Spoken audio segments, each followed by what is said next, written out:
shit.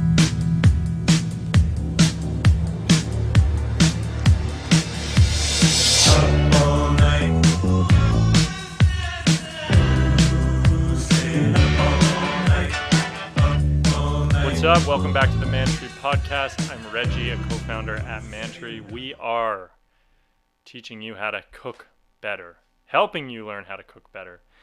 This pod today is dedicated to helping you cook more simply and effectively. And the thing with cooking is if you understand a couple basic principles and ideas, you are way better off before you ever even step into the kitchen. So these are just 4 quick tips that you can do that don't even involve any actual cooking. They're just ideologies that will help you go from basically not knowing anything to being in the top 10 percentile of people that attempt to cook at home, just knowing these 4 basic principles. So let's kick things off. Number 1, 70% of cooking is shopping. Now, listen, the percentage, I don't know if that's accurate. I don't know if it's 72. I don't know if it's 75. I don't know if it's 80%. But the vast majority of cooking is shopping. And, you want to know why that squash soup from a 3 Michelin star restaurant tastes like the best squash soup you've ever had?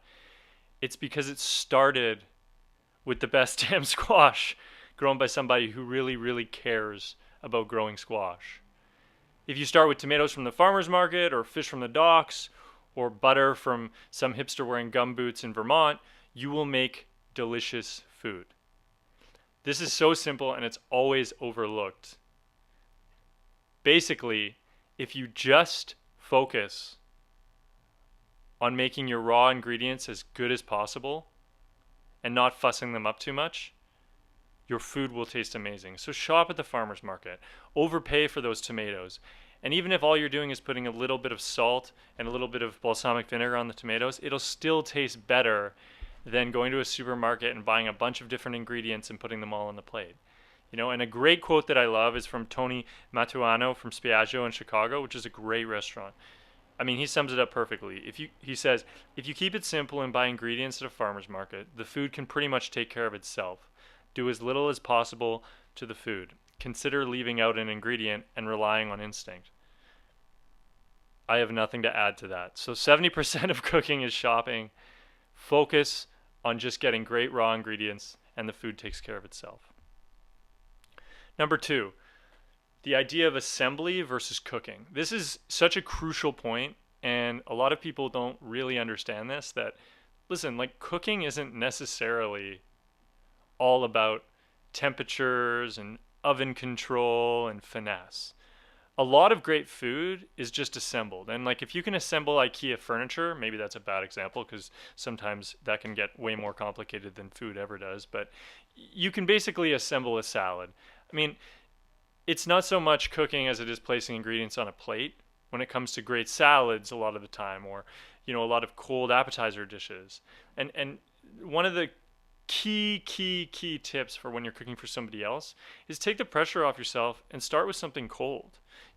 When you look at what goes into an amazing tomato and bocconcini salad, go get some amazing tomatoes, go get some good bocconcini from the Italian deli, some good olive oil, some great basil, make sure it's in season, and just assemble it on a plate. I mean, there's no real cooking involved. There's a bit of slicing, but to your guest or to whoever you're cooking for, your girl, your mom, whatever, it's going to be one of the best plates of food they've ever had, because as long as you buy the 3 or 4 core ingredients and they're good quality and you assemble it properly, it's going to taste great. And you didn't really do any cooking at all per se. So this leads us to the third point, which is very, very simple, but again, kind of harkens to the first point, which is just the quality of ingredients. So number 3 is use good olive oil and salt, okay? The 2 smartest things that you can have in your pantry is really, really good olive oil and really great salt. Basically anything, whether it's just tossing some pasta, you've got couscous and you don't know how to dress it up, you've got carrots and you don't know how to dress it up, you've got a simple piece of meat, even steak, whatever it needs to be, great olive oil and great salt will always, always, always bail you out. So a perfect example would be like steamed broccoli. It kind of sucks by itself with nothing on it. But if you toss it with good olive oil, or even just a good fat like ghee, coconut oil, you know, I like even something as simple as like a nut oil, hazelnut oil, and really good salt, and all of a sudden that steamed broccoli becomes a totally different dish.